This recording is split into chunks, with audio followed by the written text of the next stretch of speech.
All right, well, I should have bought a boat, but I didn't because this is my money. This is what I like to do. And this is my kayak and kayak trailer setup. Thanks for watching, guys. You saw it at the beginning there. We've got a brand new trailer that I'm extremely excited to share. It's by Fish Texas Kayak Trailers, FTK. Nick over there is amazing, helped me the whole way through this, even to some hiccups I just had on my end when I got it back. Can't say enough about it. The first part of this video, we're going to go over the trailer, some of the features on it. It's a trailer, so it's not going to be too long. And then we're going to go into my kayak setup and how I've had it set up for tournaments. I've changed a few things this year on it, but hopefully you can see where we've landed on just how I like to fish. You'll see, you know, I like to scope around, so I've got the equipment for that. But ultimately, where I like to have things set up, how I have the power rigged up in it, and what's efficient for me out on the water for tournaments. So let's get into it. All right, guys, starting out with the trailer. This is the Fish Texas Kayaks. I believe it's the T-Max double bunk, narrow top, something like that. But honestly, just pick out a single or tandem trailer configuration you want. Start talking to Nick about it, and he'll work all the details for you and customize it to exactly what you want. This is the very first thing you're going to see. So this is the power hub for all the lighting on here. So the box, you've got USB and you know, all your switches, and then another outlet here. And inside the box, you got plenty of room. It doesn't quite fit a drive in there for the Old Town Autopilot just because it's so wide, but you can put all your rain gear, your life jacket, random things in here. I kind of foamed it out a little bit so this battery's not hopping around. But it is nice because now I can charge my batteries if I have that trailer disconnected from the actual truck, which is kind of cool. So I can still rig up in the dark and all that. And these do have locks on them as well. But all right, next thing we'll talk about is lighting. So on the box here, you'll see the very back of the box, you got two lights going out. I'll probably end up just playing over the footage of the nighttime lighting that you saw. It's kind of cool. It was like foggy and everything, but tons of light. So you've got an independent backup light. Really, that's what that's for. You've got these two are on one switch, and then the far two are on another switch as well. So depending what side you wanted to be rigging. I've got my Yakima rod box up there. I've got lights in that as well, just on an LED strip. You got your Fish Texas logo. That lights up. Some more LED buttons on the side. And that's it for lighting. Alright, so one of the cool things about this kayak trailer, which is different than all of the other ones out there, is this system up front. You'll see this looks a little different than most trailers. I love it. So the goal of this is you can walk up here, step into your kayak at the launch, you don't get wet, and it's super stable, sturdy up here. You can walk all around this thing. You can walk up on the fenders. You can walk on the bunks. Super heavy duty. Love that about it. So I've got easy access up here to get into everything. Yeah, launching is super easy. Just step up on the grate, walk into your seat, push it off. Next thing we'll talk about is how we tie it down. You'll see up here we've got the rubber bumpers for the bow of the boat. I like that. It just kind of locks it in and gives me a point to tie down. Honestly, with this, once this is locked down here, it's not moving off these bunks, but you do have a couple retractable straps here to be able to do what you need to do. You would just come across here to this point and then gently lock it down. You don't ever want to ratchet anything down too tight with a kayak so you don't screw up your hole.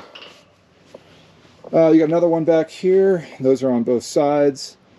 You've got a spare tire. So the tires are aluminum. They are 15 inches, and you've got a spare up under the box there that you can see. Beyond that, adjustable bunks. You can really set these guys for anything you want. They're 2 inches wide. So let's say I got a buddy that has a different kayak than me, something on Old Town. I got a Mike Flanagan. I think he's got a Slayer. We'll just move the bunks for his and then pick them up. Here you can kind of see how these bunks are fitting under the Old Town. They really do lock in there, and then once they're on there, it's not moving. So all right, and then up top, we've got a Yakima rod box. I guess we can show this guy. Let's take a look at this Yakima rod box. This is one thing I like. I might eventually upgrade to like one of those rod coffin ideas to put more rods up here. If I'm able to do what I want to do. But yeah, I got 8 rods here. They fit in super nicely. Tons of room underneath it as well. But I was able to pick this up used from a buddy in town here, so this will definitely do the trick for a while. Yeah, so this box does have a lock on it. Pretty nice. So comes down and latch her up. That's really it on this this trailer, guys. It is super convenient. Now this is really upgrade. I'm going to keep the dynamic dolly for some of those tougher to get to spots, but let's get into the kayak. All right, guys, switch to the chesty here so we can talk about really like the details of this kayak. So it's 13 feet 6 inches long. I've got, first off, starting at the very front, I've got the lighting on for nighttime. These are our nav lights. Those are Yak Power, and they're hooked up to the Yak Power switch, which is up here. You can watch my other video that shows more of the power install at the beginning of the year that I did. But all right, so we have our Yak Power switch. Moving from here, back from there, we've got our hatch. All right, one of the things I like to do in my hatch is make a little loop and then tie the things that you could possibly need to get to on that. You guys have probably seen the rescue video I did. There's always idiots out there on the lake that you might need to help, so have a long rope for them. I keep a sponge for all my Hobie friends that might need to drain water out of their kayaks. And then this is first aid and random parts, just in case I need like a shear pin, extra, whatever you might need for the kayak, throw it in there. And you know you gotta have those. So when you need it, you just unhook it and you're good to go. Moving back from there, this is the heart and brains of the Autopilot, the Minn Kota power drive with spot lock. I love this thing. Is it fast? No. Does it hold you on a GPS location and not jerk you around when it activates spot lock? Absolutely. So great technology. I did replace the plugs. You'll see here I did replace the plugs with these connectors. They're just a twist on and twist off. A little harder one-handed, but that is I'll put a warning out on that. That will void your warranty on your kayak if you do that. So I'm confident in wiring this thing up, so if I ever had to, I'll just rewire it. But it's been working great for me. The stock plugs, people have had problems with them, I guess, but I never had any issues. I just wanted to beat it before I did. So coming back from here, you'll notice this giant captain's bridge. This is the Sasquatch Designs bar. Danny Johnson, I believe, makes them. They're amazing. They are all metal, all welds, and it's got track on 3 of the 4 sides, just not on the bottom. So really, if you wanted to track something on here, you could. I've considered tracking like my GoPro, which is over here. I've thought about putting that here, but yeah, that's that.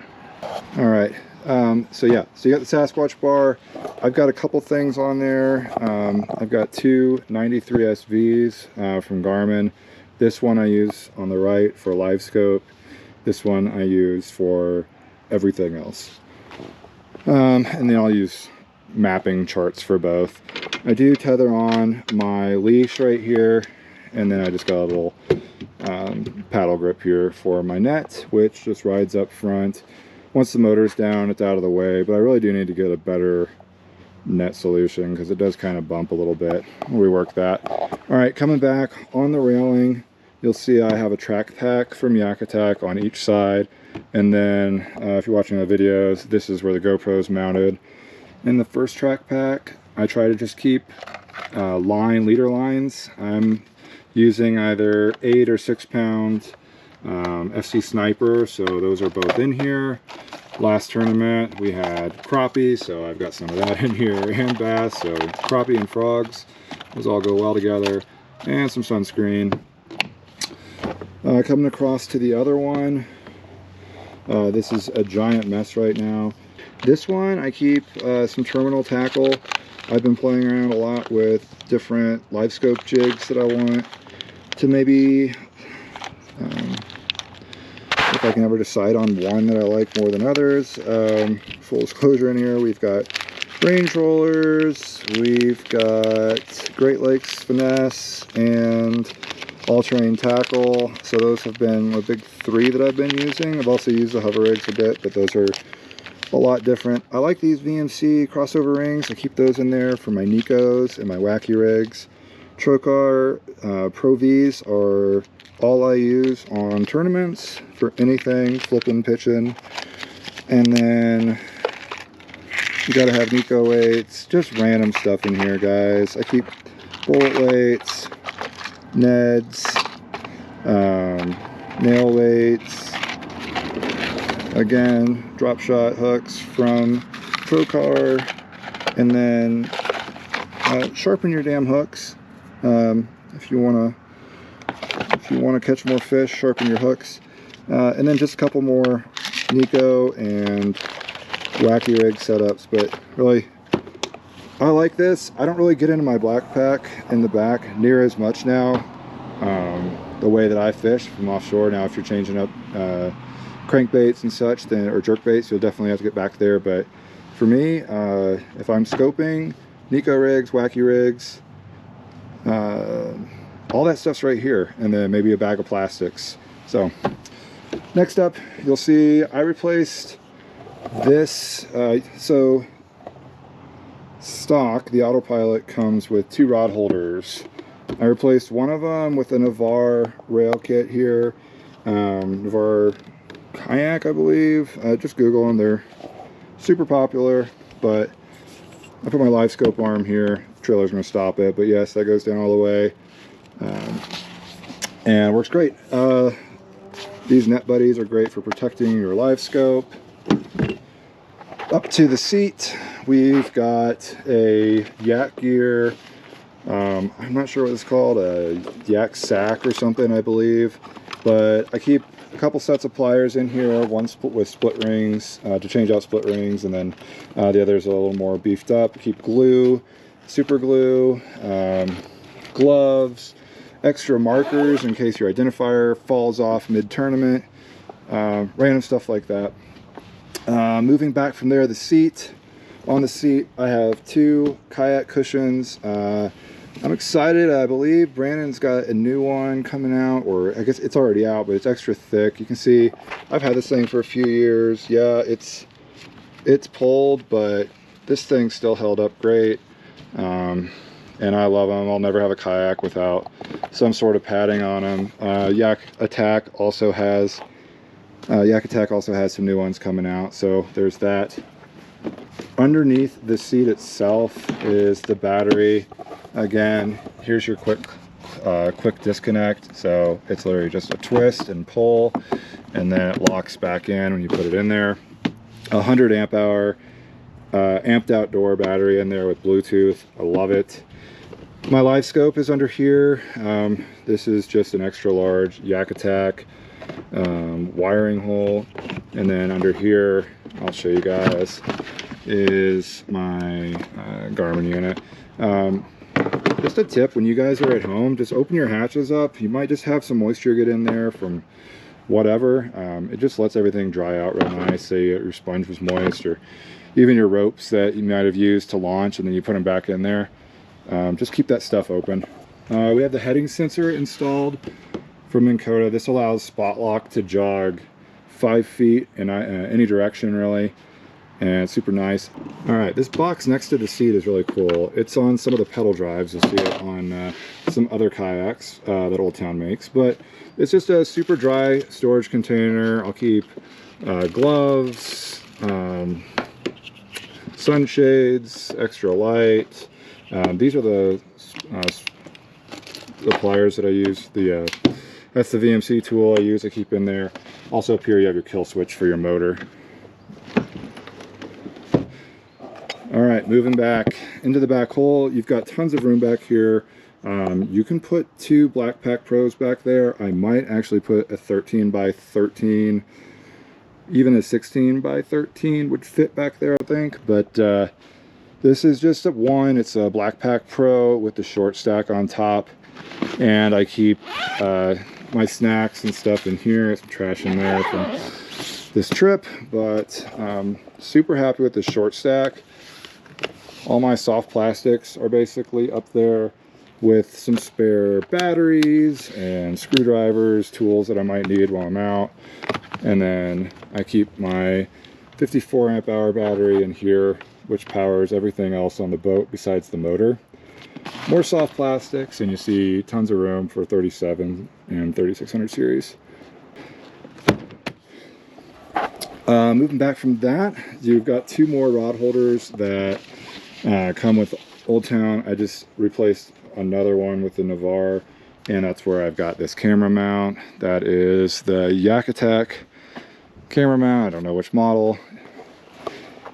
And I keep my catch board on this paddle grip holder, again from YakAttack, but I keep it there. It stays out of the way and it locks in super easily. So if you're thinking of a place for your catch board that kind of stays out of the way, works out really nicely.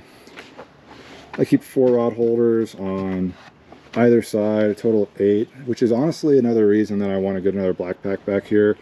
I don't like having 4. They're a little bunched up, so the handles will hit. So I'm thinking doing 3 on each. That way I can have 3, 6, 9. I would have 12 rods out, which is a little more realistic to what I'm carrying.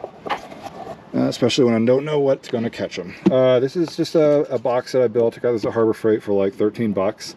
But it's got a, I think, 15 amp hour battery in it, which will run that GoPro pretty much all day.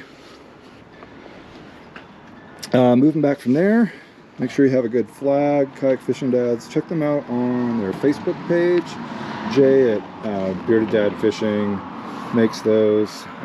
They're super nice. Let's talk about this. This rudder is amazing. This works with the pedal steering up front. Let's talk about that. So when you're trolling around, you can just leave your motor on a heading, and if you leave it on a heading and you move your pedals, then it repositions your boat, but you'll still be going in that direction, that heading that you applied. If you do want to lock the motor straight, then you can use this to steer as well. So you're following a varying coastline or something, or shoreline, but it's super nice. I don't think I'll ever have a kayak without pedal steering again. Probably one of the most underrated things out there still. All right, Bending Branches paddle. This was just like a clearance paddle that my buddy Matt Flanagan found a deal on. We both got one, but so much better than just like a stock crappy paddle that a lot of people get. It is really nice to have a better paddle when you're coming into shore on a windy day. It does make a big difference. Let's see what else we've got. That should about cover it. Alright guys, thanks for watching. That's going to do it for this video. Let me know what you think down below in the comments. Like, subscribe, and all that. But if you think the kayak build is cool, if you think it's stupid, same thing for the trailer. If you like it, if you don't, if you think I just went overboard, share your thoughts down there. I love it. It's my kayak and my trailer, and I'm super happy to have it. Liking it so far. But thanks again for watching and all the support. We're going to have a fishing tournament next weekend. Colorado Kayak Fishing Club is out at Trinidad, so I should be there for the bass tournament. So they do have a multi and a bass, but I think I'm only going to be able to make one, just the way work schedule is going. But anyways, thanks for watching and all of that, and we'll see you for the next video.